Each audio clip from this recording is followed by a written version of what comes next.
आइए आज एक सफर पर चलते हैं, एक ऐसे वक्त में जो लाखों साल पुराना है। ये कहानी है भारतीय उपमहाद्वीप की, और ये कहानी है इंसानी जज्बे की कि कैसे हमने सिर्फ जीना नहीं बल्कि जीतना सीखा। और इस पूरी कहानी को हम समझेंगे उन सुरागों से जो हमारे पूर्वज हमारे लिए छोड़ गए हैं। अब सवाल ये उठता है कि जब कोई लिखने वाला नहीं था, कोई किताब नहीं थी, तो भला ये लाखों साल पुरानी कहानी हम तक पहुंची कैसे? इसका जवाब पता है कहाँ छुपा है? जमीन के नीचे। जी हाँ, हम बात कर रहे हैं प्री हिस्टोरिक पीरियड की। मतलब वो जमाना जब इतिहास लिखा नहीं बल्कि जिया जाता था। और इस कहानी को समझने के लिए हमारे पास हैं कुछ सुराग, वो चीजें जो हमारे पूर्वज पीछे छोड़ गए। पत्थर के औजार, मिट्टी के टूटे फूटे बर्तन, गुफाओं में बने वो पुराने चित्र। असल में यही तो हमारी टाइम मशीन है। तो चलिए कहानी शुरू करते हैं पहले और सबसे लंबे चैप्टर से, द पैलेलिथिक एज यानी पुराना पाषाण युग। इसे आप मानव इतिहास की सबसे लंबी सुबह कह सकते हैं। एक ऐसी सुबह जो लाखों साल तक चली। जरा इस टाइमलाइन पर नजर डालिए, मतलब दिमाग घूम जाता है ये सोचकर कि ये दौर कितना कितना लंबा था। हम बात कर रहे हैं करीब 25 लाख साल पहले से लेकर सिर्फ 10,000 ईसा पूर्व तक। सोचिए, इंसान के पूरे इतिहास का 99% हिस्सा वो बस इसी एक दौर में गुजरा। और इसी लंबे, बहुत लंबे सफर में होमो इरेक्टस से नियांडरथॉल्स और फिर हम यानी होमो सेपियंस आए। तो जिंदगी थी कैसी उस जमाने में? अगर एक शब्द में कहूं तो सर्वाइवल, बस जिंदा रहने की जद्दोजहद। लोग थे नोमैडिक हंटर गैदरर्स, मतलब शिकारी और खाना बदोश। आज यहां कल वहां, बस खाने और एक महफूज ठिकाने की तलाश में। ना खेती ना पक्के घर, उनकी पूरी दुनिया गुफाओं और चट्टानों के साए में सिमटी हुई थी। और इस मुश्किल जिंदगी में उनका सबसे बड़ा साथी कौन था? उनके पत्थर के औजार। ये क्वार्ट्जाइट जैसे सख्त पत्थरों से बने थे, देखने में बड़े, भारी और अनपॉलिश्ड, जैसे हाथ की कुल्हाड़ियां, चॉपर्स, क्लीवर्स। लेकिन ये सिर्फ पत्थर के टुकड़े नहीं थे, ये जिंदा रहने का जरिया थे, शिकार करने और अपनी हिफाजत करने की गारंटी थे। और अगर इस दुनिया की एक झलक देखनी हो, उसे महसूस करना हो, तो भारत में एक कमाल की जगह है जो हमें सीधे उस दौर में ले जाती है।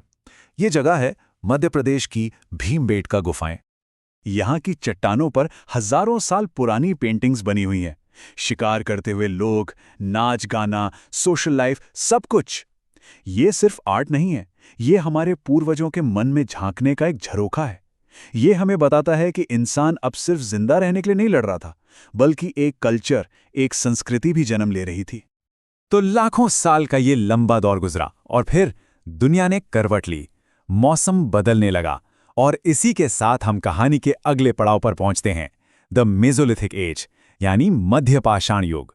ये वो दौर था जब इंसान को बदलना सीखना था, एक नई दुनिया के हिसाब से ढलना सीखना था। हुआ ये कि करीब 10,000 बीसी के आसपास आइस एज खत्म होने लगा। क्लाइमेट गर्म हुआ, बर्फ पिघली और पूरी धरती का नक्शा ही बदल गया। नए तरह के पेड़ पौधे और जानवर सामने आए। अब इंसानों के सामने सीधा सा हिसाब था, अडैप्ट और पेरिश, या तो बदलो या फिर खत्म हो जाओ। और इंसानों ने इस चैलेंज का जवाब दिया एक जबरदस्त इनोवेशन से, माइक्रोलिथ्स। जैसा कि नाम से ही जाहिर है, ये बहुत छोटे माइक्रो पत्थर के औजार थे, लेकिन छोटे होने के बावजूद ये बहुत धारदार और नुकीले थे। अब इन्हें लकड़ी या हड्डी में फिट करके तीर, कमान, भाले जैसे कॉम्प्लेक्स टूल्स बनाए जाने लगे। सोचिए, ये टेक्नोलॉजी में कितना बड़ा लीप था। और बात सिर्फ हथियारों तक नहीं रुकी, इंसानी स्किल्स हर तरफ बेहतर हो रही थी। पहली बार जानवरों को पालतू बनाने की शुरुआत हुई, जैसे कुत्ते, भेड़, बकरियां। मछली पकड़ने के नए नए तरीके ईजाद हुए। आग का इस्तेमाल तो अब वाइड स्प्रेड हो चुका था, और रॉक आर्ट वो तो और भी ज्यादा डिटेल्ड और खूबसूरत होती जा रही थी। और अब हम कहानी के उस मोड़ पर आ पहुंचे हैं जिसने इंसान की किस्मत हमेशा हमेशा के लिए बदल दी। ये कोई छोटा मोटा बदलाव नहीं था, ये एक रेवोल्यूशन था। हम बात कर रहे हैं नियोलिथिक एज की, यानी नया पाषाण युग। ये वो पल था जब इंसान फूड गैदरर से फूड प्रोड्यूसर बन गया, शिकारी से किसान बन गया। यकीन मानिए, ये मानव इतिहास का सबसे बड़ा टर्निंग पॉइंट था। इसके बाद दुनिया कभी पहले जैसी नहीं रही। और ये हुआ कैसे? एक चेन रिएक्शन की तरह। सबसे पहले खेती की शुरुआत हुई। अब जब खेती होगी तो एक जगह टिकना पड़ेगा, तो गांव बसने लगे। फिर अनाज को स्टोर करने और पकाने के लिए मिट्टी के बर्तन यानी पोटरी का इन्वेंशन हुआ। और फिर आया द व्हील, पहिया, जिसने ट्रांसपोर्ट से लेकर पोटरी बनाने तक सब कुछ बदल कर रख दिया।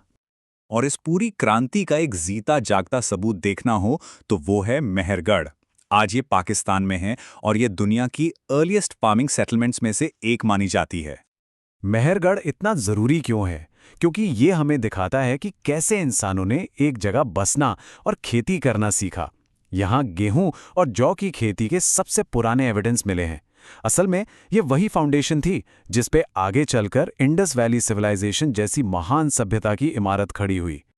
तो पत्थर का दौर लाखों साल चला, पर अब इंसान एक नई चीज की ताकत को पहचानने लगा था, और वो थी मेटल यानी धातु। और यहीं से हम कहानी के अगले अध्याय में कदम रखते हैं, द कैल्कोलिथिक एज। ये एक ट्रांजिशनल फेज था, एक ऐसा दौर जहां पुराना और नया साथ साथ चल रहा था। इसीलिए इसे कहते हैं कॉपर स्टोन एज। मतलब लोग अभी भी पत्थर के एडवांस टूल्स इस्तेमाल कर रहे थे, लेकिन साथ ही उन्होंने पहली धातु कॉपर यानी तांबे का इस्तेमाल भी शुरू कर दिया था। तो इस दौर की खासियतें क्या थीं? पहली, टूल्स और गहनों के लिए तांबे का इस्तेमाल बढ़ गया था। बस्तियां ज्यादातर गांव जैसी थीं। एक खास तरह की पॉटरी मिलती है जिसे ब्लैक एंड रेड वेयर कहते हैं।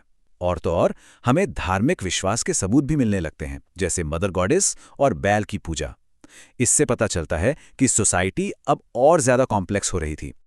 और इस दौर की मेटल वर्किंग स्किल्स कितनी जबरदस्त थीं, इसका अंदाजा दाइमाबाद जैसी जगहों से मिलता है। यहाँ तांबे और कांसे की बनी कुछ कमाल की मूर्तियां मिली हैं, जो उस वक्त की कारीगरी का बेहतरीन नमूना है। एक बात समझनी बहुत जरूरी है, ये जो चैल्कोलिथिक एज है, ये हर जगह एक ही टाइम पर नहीं था। कुछ इलाकों में ये हड़प्पा सभ्यता से पहले था, कहीं कहीं उसके साथ साथ चल रहा था, और कुछ जगहों पर उसके बाद भी। तो असल में ये स्टोन एज और आने वाली ग्रेट सिविलाइजेशंस के बीच का एक बहुत जरूरी पुल था, एक कनेक्टिंग लिंक था। तो देखा आपने, पत्थर से तांबे तक का ये सफर सिर्फ टेक्नोलॉजी का सफर नहीं था। ये इंसान की सोच, उसके समाज, हर चीज के बदलने की कहानी थी। यही वो फाउंडेशन है जिस पर हमारी आज की दुनिया टिकी है। और ये सफर हमें एक बहुत बड़े सवाल के साथ छोड़ जाता है। जिस तरह स्टोन और कॉपर ने अपने अपने युगों को डिफाइन किया, वो अगला मटेरियल कौन सा होगा जो आने वाले इंसानी युग को डिफाइन करेगा?